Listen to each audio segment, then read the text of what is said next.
es aquel que nos permite 4 libertades. La primera es ejecutar el programa con cualquier propósito. O sea, yo puedo hacer lo que quiera con el programa.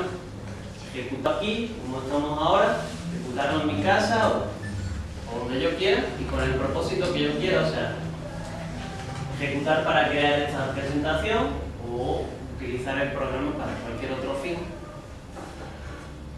La libertad 1, que es la de estudiar y modificar el programa. Yo sé programar, entonces yo puedo ver el código fuente y estudiarlo o modificarlo según me apetezca.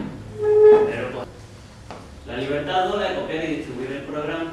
Yo puedo sacar copias y distribuirlas sin ningún límite.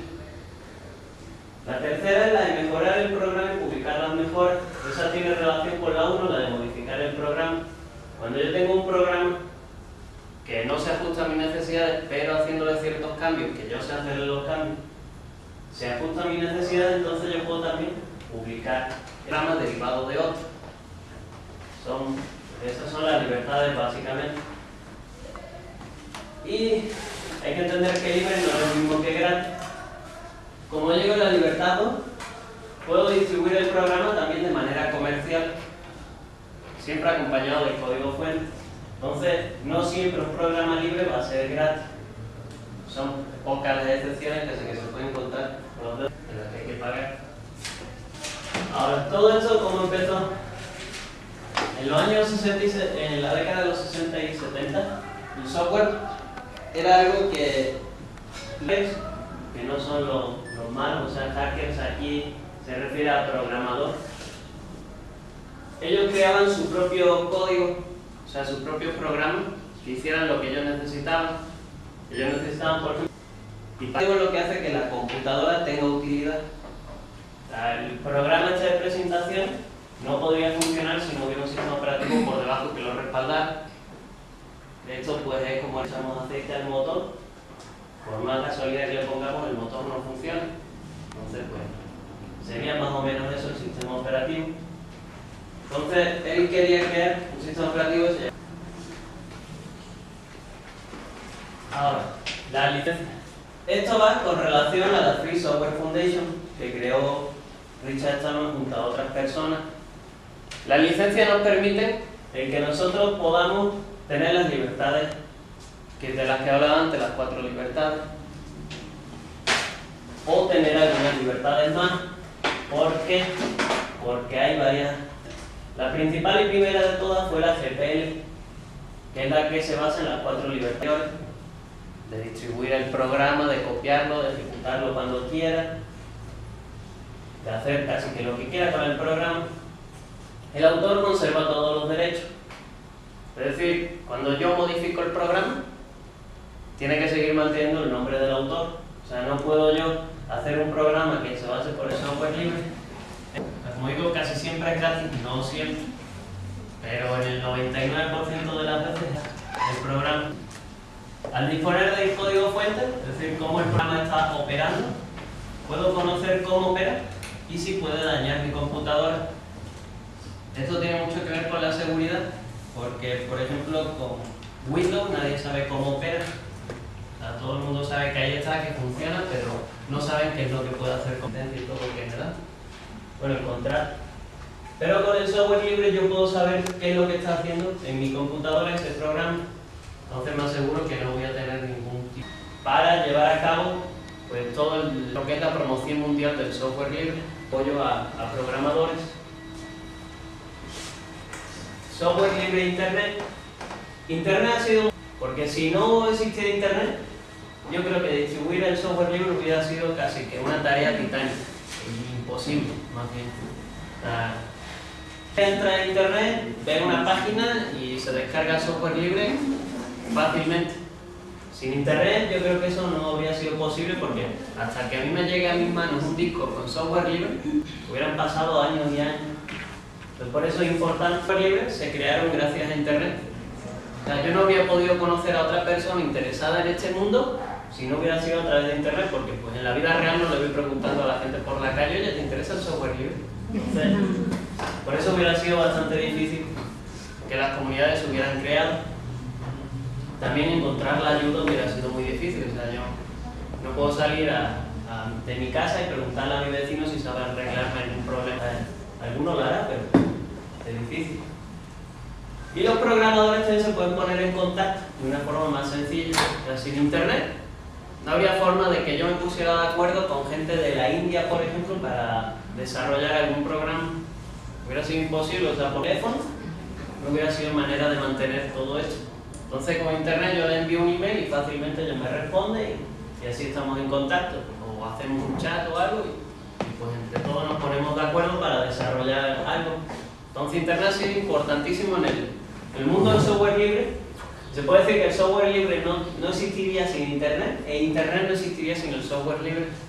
Porque también cuando inició internet, en el año 76, no existiría internet y sin internet no existiría el software libre, se podría. Vamos con los sistemas operativos libres. Como yo decía, el sistema operativo es lo que hace que todo funcione. Hay varias capas en lo que es una computadora. Primero el hardware, todo lo que yo puedo tocar, todo lo que se puede dañar. Y luego está el software arriba, que se divide en dos capas.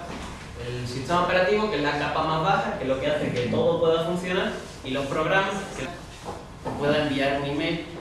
Entonces esos son los programas. El sistema operativo, si está bien desarrollado, yo nunca lo voy a ver funcionar. Voy a saber que está funcionando porque puedo trabajar con los programas, pero nunca lo voy a ver funcionar. Por eso lo de los pantallazos azules, esos que salen dando error de Windows, eso es que el sistema operativo está funcionando y yo no lo debería ver, por eso es malo. Sistemas operativos que tenemos libres. GNU Linux se creó en 1991 por Linus Torvalds. En aquel momento él era estudiante universitario y él quería crear un sistema operativo que se basara en Unix. ¿Por qué en Unix? Unix era el sistema operativo más seguro en aquel momento, el más utilizado en las universidades, pero era carísimo. Una licencia de Unix podía costar una licencia de estudiante. Entonces, un estudiante no puede gastarse tanto dinero. Entonces, él tuvo la feliz idea pues, de crearse el suyo propio y se puso pues, manos a la obra y vio que era mejor distribuirlo en internet y que la gente le ayudara a desarrollarlo que estar él solito ahí programa y programa y programa. Entonces, creó GNU Linux y de GNU Linux se derivaron. GNU Linux es un núcleo del sistema operativo, es decir, GNU Linux lo que hace es comprobar qué hardware tiene mi computadora y hacer que todo funcione. Pero para que todo tenga utilidad, necesito una distribución, y una distribución es todos los programas que van alrededor de ese núcleo. O sea, básicamente Linux no hace nada, simplemente comprobar mi computadora que esté todo bien y hacer la función con lo que yo puedo acceder a internet, o puedo escribir una carta, o puedo ver una foto y todo eso. Entonces, eso es lo que forma una distribución, el núcleo de Linux y todos los programas que hay alrededor, ver fotos para poder navegar por internet, escribir cartas, etc. Y tenemos más de 200 distribuciones diferentes. Luego existe el BSD.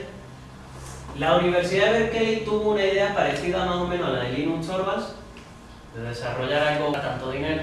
Entonces, un puñado de estudiantes de la Universidad de Berkeley, en California, se pusieron a desarrollar BSD, que es el sistema operativo pues, de esta universidad. Es el sistema operativo más seguro del mundo, NetBSD, y también el más complicado de manejar, por eso es seguro. No está muy extendido porque es bastante difícil de manejar, pero casi todas son enfocadas a seguridad y red. Y luego tenemos otros sistemas operativos que son menos conocidos. Por ejemplo, está ReactOS. ReactOS tiene una historia particular. En 1995 nació el proyecto en Estados Unidos por una persona que utilizaba Microsoft Windows, pero dijo que se le hacía que era muy malo, está muy mal hecho Microsoft Windows. Entonces él creó React Windows, pero libre también. O sea, tiene las ventajas de Microsoft Windows, pero siendo libre y estando mejor programado. Por lo tanto, funciona mucho mejor. OpenSolaris, que fue creado por Sun Microsystems, también sistema operativo algo mejor y bastante seguro. BeOS, FreeDOS, algunos más que pues, poquita gente. GNU Linux. Como decía, el sistema operativo libre. O sea, yo dispongo el código fuente, puedo copiarlo, puedo distribuirlo, puedo modificarlo, hacer lo que quiera. Creado por Linus Torvalds en 1991, aunque hasta 1992 no se dio a conocer en internet. Linus Torvalds es finlandés para quien tenga así la curiosidad. ¿Vale? Es desarrollado por cientos de miles de programadores, pero se calcula que Linux está desarrollado por aproximadamente unas 120.000 personas en todo el mundo que voluntariamente pues, pierden varias horas al día en desarrollarlo. No reciben ningún tipo de remuneración, lo único que reciben pues, es el honor de que su nombre esté allí en que ellos han colaborado en este proyecto. Está basado en Unix y, como decía, se distribuye a través de distribuciones, o sea, un disco donde vienen un montón de programas y viene Linux y yo pues, puedo instalarlo y todo, y soporta cualquier arquitectura, como decía, desde un celular hasta una supercomputadora. Cualquier sistema de cómputo que se nos ocurra en el mundo, puede ser hasta pues, una lavadora, por ejemplo, puede soportar. Y aunque no nos lo creamos, las lavadoras tienen Linux algunas. Creo que eran las que tenían. Refrigeradores también tienen Linux, algunos. Televisores. Sí, ponen cara de extraña. ¿Cómo? Explíquenos cómo programar. Una lavadora tiene programa.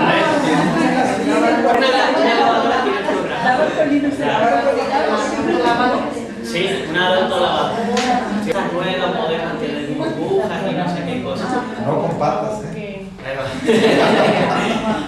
Yo llego y les digo que un programa de ropa delicada, por ejemplo.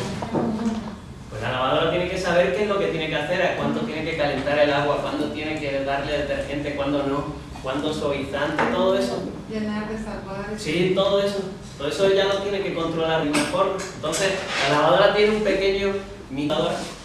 Entonces, tiene ese aparato, entonces le pone Linux para que trabaje más rápido ese aparatito. Entonces, la lavadora es inteligente hasta cierto punto, pero las lavadoras pueden tener Linux. Un televisor también, o sea, nosotros programamos la televisión, por ejemplo, para que el canal tal se vea en tal sitio, el canal tal y todo eso. Todo eso se maneja también a través de un microprocesador y muchos tienen Linux. También ¿Los carros entonces que tienen computadora? Tienen computadoras. Ford, por ejemplo, está trabajando ya con Linux. Renault también. Citroën. Bueno, Citroën no está aquí en México, pero también está trabajando con Linux. ¿Y qué? Los más caros.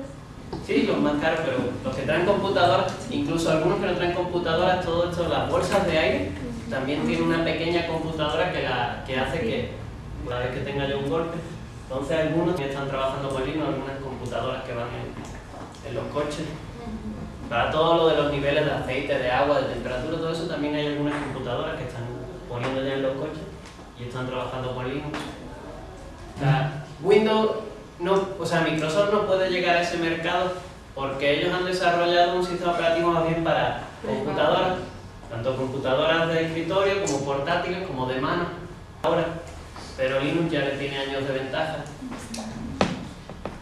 Linux tiene la ventaja de ser tan escalable, se dice de escalable, cuando yo puedo modificarlo para que funcione en cualquier sistema, o sea, como decíamos, una lavadora, por ejemplo. Es tan escalable que antes de que aparecieran los microprocesadores de 64 bits, ya había una distribución Linux que trabajaba en 64 bits. Siempre se adelanta al hardware, o sea, cuando todavía no están por salir, como están diciendo ahora, los microprocesadores de 8 núcleos, que no sabemos lo que son, pero pues bueno, nos quedaremos pensando en que sí. Cuando todavía no han salido, ya hay distribuciones Linux que trabajan con microprocesadores de 8 núcleos. Son capaces.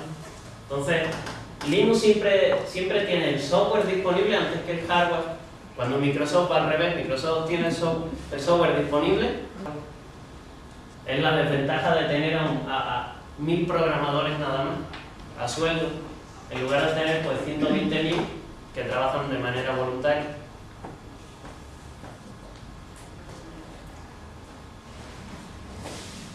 Más ventajas de Linux tienen que ver con las del software libre. Como es libre, yo puedo copiarlo usarlo donde me dé la gana. O sea, usarlo en mi teléfono celular, usarlo donde yo quiera. No tengo ningún límite. Puedo modificarlo y ya en el taller cómo lo podemos modificar. O sea, podemos modificar todos los aspectos de Linux. Sin saber programación puedo modificar todo lo que yo quiera. Todo, completamente. Puedo copiarlo, pues como algunas se llevaron su disco de Linux y no tuvieron que pagarle a nadie, nada más que el de la tienda. Y es lo bueno de esto, que solo pago pues, por el disco y ya. ¿Hay actualizaciones que no te cobran? Sí, las actualizaciones no cobran ninguna. Linux nunca cobra porque yo actualice y tenga el último Linux en mi computadora.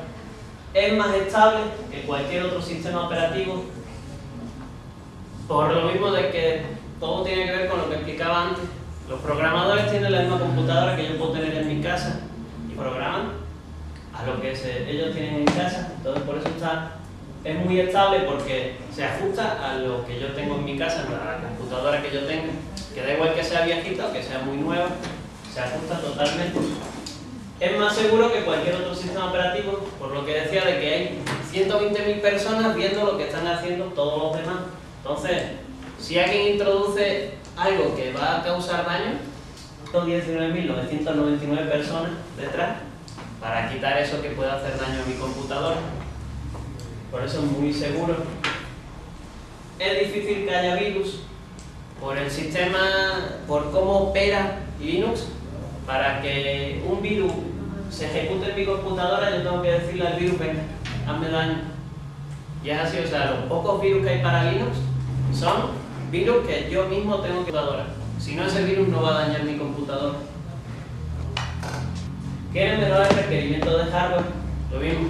Los programadores pues tienen la computadora que yo tengo en casa, entonces ellos se ajustan a lo que yo tengo y aprovechan muchísimo mejor los recursos. Se da el caso, las computadoras cuando están trabajando pues se van calentando, creo que algunos pues lo notarán. Por aprovechamiento de los recursos, por ejemplo, puedo hacer que una computadora trabaje hasta 5 y 6 grados por debajo de la temperatura con la que trabajaría con Windows. Eso supone que también mi computadora va a durar más tiempo. Cuanto menos se caliente, más me va a durar la computadora. Entonces, eso por ejemplo de los recursos. Luego también ahorra luz. O sea, Microsoft le dice a la computadora, vas a trabajar al máximo. Entonces, cuando la computadora trabaja al máximo, necesita más luz de la normal para ir trabajando. Con Linux, como aprovecha mejor los recursos, se ahorra luz. Se dio el caso en la Universidad de Valladolid en España, que tenían Windows y cuando pasaron a Linux, la factura de la luz se redució un 40%. Pagaron un 40% menos de luz de lo que pagaban utilizando Windows. El recurso tiene un montón de cosas que se pueden trabajar y se pueden hablar. Una pregunta.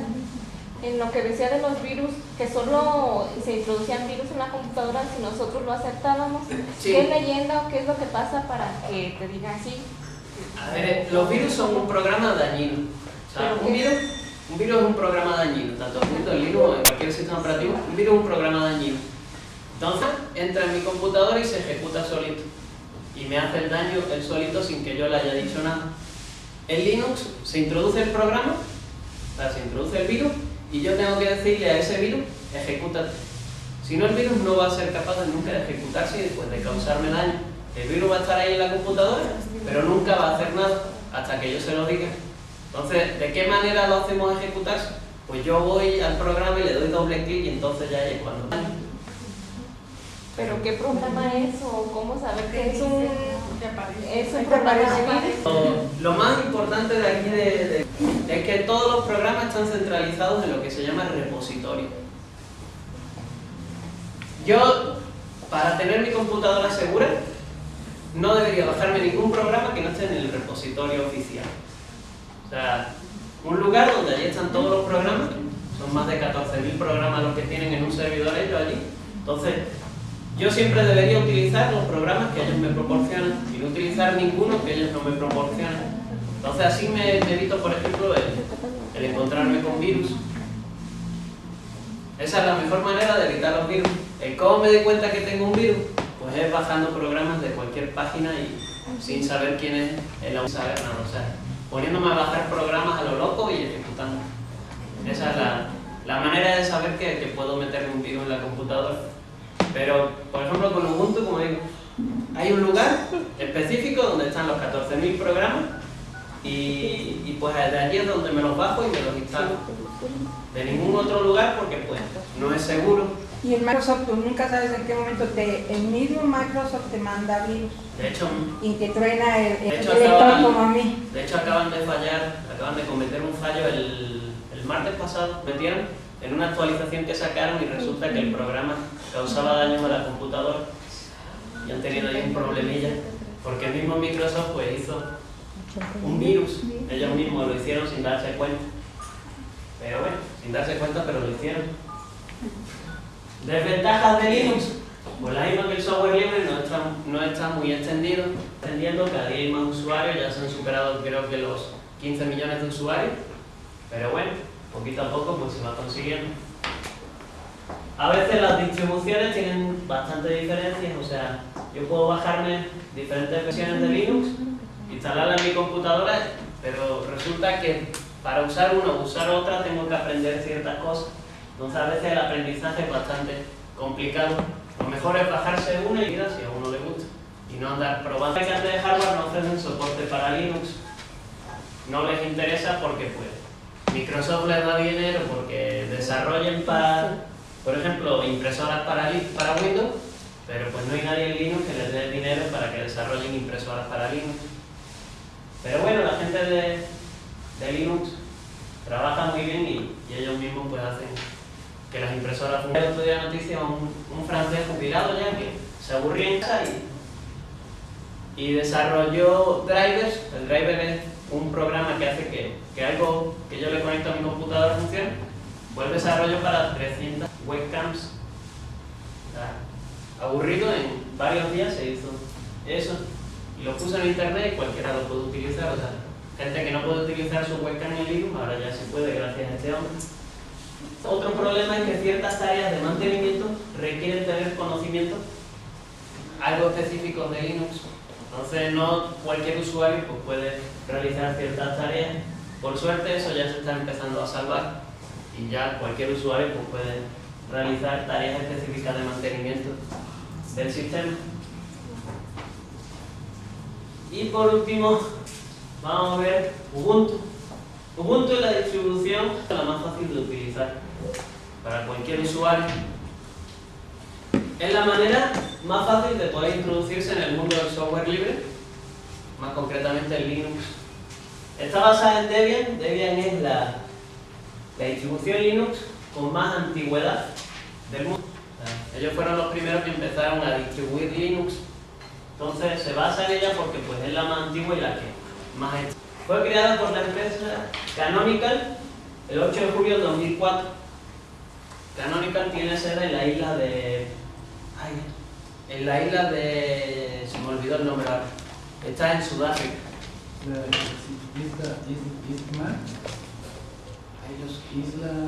Isla del Hombre. La Isla del Hombre tiene sede en Sudáfrica. Se creó, que tuvo éxito en internet, creó una página, ganó 100 millones de dólares y dijo, pues como a mí el software libre me ha beneficiado porque yo he utilizado software libre en mi página, ahora voy a aportar yo al software libre. Entonces creó la empresa Canonical y empezaron a desarrollar Ubuntu.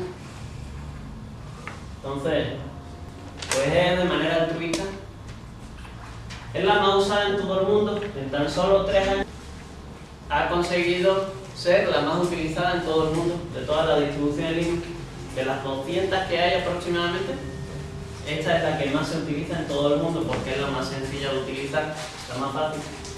Tiene grandes acuerdos con compañías importantes, por ejemplo, como hablábamos de que Dell va a distribuir computadoras con Ubuntu y nos van a costar de medio unos 2.000 pesos menos la computadora de lo que nos costaría con Windows, Dell, con IBM y hay algunas otras empresas más con las que tienen acuerdos. Y lo que hablaba antes, más de 14.000 programas disponibles para poder instalar en mi computadora. Esto viene de la variedad, o sea, de programas para cierta tarea. No tengo un solo programa, puedo tener 5 o 6, entonces por eso son los 14.000 programas. Y pues Ubuntu se manifiesta Ubuntu, que es como que la forma en la que la empresa se formó, dice de que Ubuntu va a ser libre y gratis siempre, de por vida, o sea, hasta el último día en el que la empresa quiebre, que no creo que vaya a quebrar porque pues sí tiene bastante ingreso, va a ser totalmente libre y gratis el utilizar. Y al ser la más utilizada, también estos otros puntos, es la que tiene más comunidades en internet.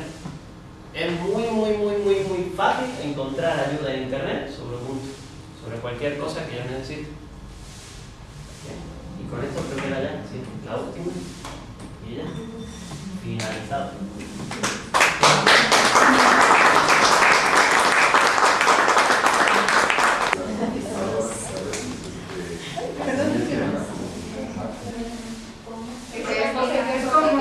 ¿Qué es una cosa y qué es otra?